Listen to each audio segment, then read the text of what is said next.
How to connect Supabase to a Lovable project. In order to do that, first head over to lovable.dev and then log into your account. From there, scroll down and then locate the project that you wish to connect to a Supabase. For example, let's head over and choose in here this Wagging Words Hub. Click onto that particular project, and then from in there, it should be able to open this. Now, onto the integration, you can already see the Supabase logo, which is this one.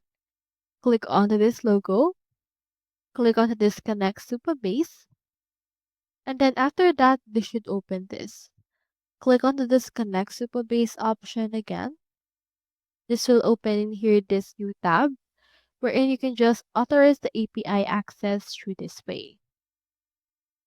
So from this port, you can log into your Superbase account or sign up if you don't have one yet. In my case, I don't have one yet, so let me head over and click onto this right here. And you can actually continue with your GitHub account or use your email and password. I'll just continue with GitHub in order to make things easier. So let's authorize it right here. After that, you will be redirected into your Supabase, wherein you can see in here now the options for later.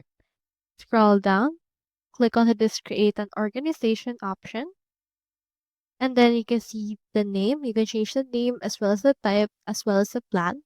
Then click on this Create Organization. You can also rename this if you want to later.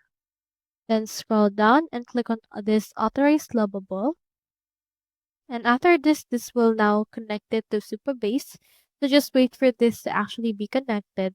And once it's done, you can now click onto this connect option right here again, and you can see that it's now connected.